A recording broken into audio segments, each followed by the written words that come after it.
Hi, this is Taylor Garcia, and this is the introduction video for EDL 853. So a little bit about me. I live in Goddard, Kansas, which is just a small suburb outside of Wichita. I teach in the Wichita Public Schools, USC 259. I'm a first grade teacher. This is my 4th year teaching. I have been married for a year and a half to my husband, Daniel. We met in high school, and we've been together for about 11 years now.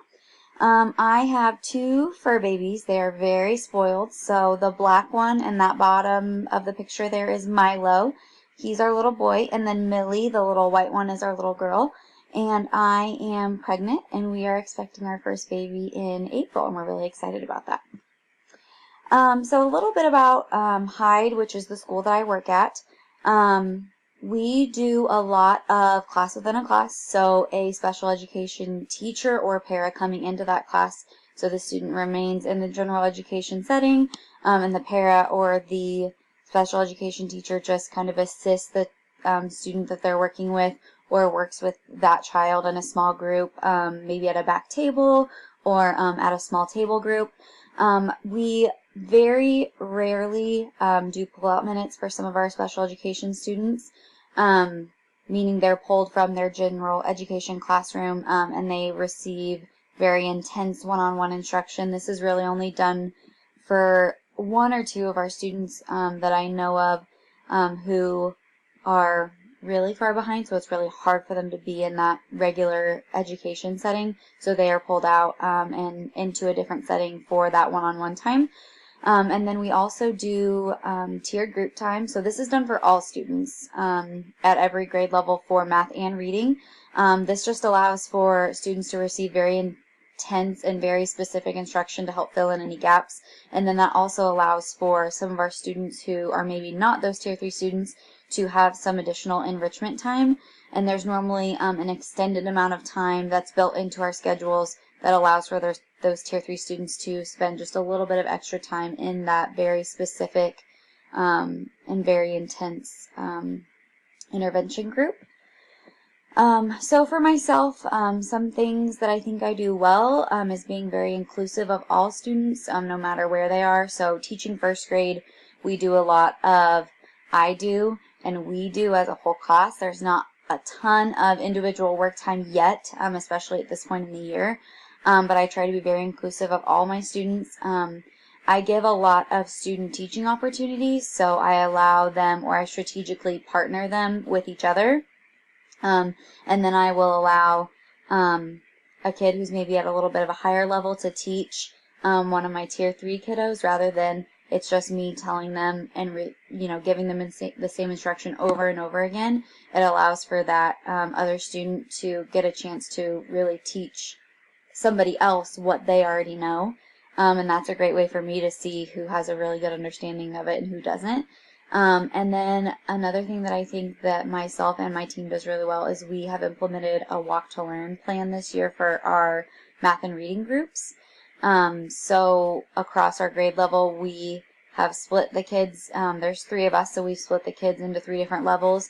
So that allows for our Tier 3 group to have a teacher and 2 paras, just to give them that additional support, give them a lot of one-on-one time, and that also allows them time to go back and maybe start filling in some of those gaps that we know that they're having, and that has been amazing for us this year. Our kids have already made so much growth, and I think that it's going to be really great, especially by the time we get to the end of the year, to see where the kids have grown from and where they started. Some things that I want to improve on is managing small groups. I am not confident in small groups and managing them, and what does that look like? So that's one thing that I really want to work on, because I think small groups can be so beneficial for students, but that's just not something that I currently have kind of in my teaching tool belt. And another thing that I want to work on is making those accommodations and modifications at the appropriate level. I don't want to make it too easy, but I also don't want to make the assignment too challenging. So getting to know my students really well and talking to their previous teachers and kind of figuring out, what works well for them, and still allowing for some of that struggle time, but really finding that nice middle ground for what a good change is going to be for them so that they can be successful. So my proposed strategies for my school moving forward would be really allow for more professional development time for our special education teacher, and our paras. They don't have a whole lot of time to get to learn about all the new things. We're a very large district, so we're constantly implementing new things. So allowing those special education teachers and paras to know about those new things that teachers have to do so that they are more in the know, so that they know what's going on, so that they can better serve the teachers and the students they're working with. Another thing is just surveying them. Ask them how they're feeling. What do they want to know more about? What do they want to learn and practice to be better in whatever setting that they might be working in? Because a lot of times if you ask them, they have a very specific, this is one thing I want to work on to be better at. So just surveying them and getting to know where are they and what can we do to help them feel successful as well.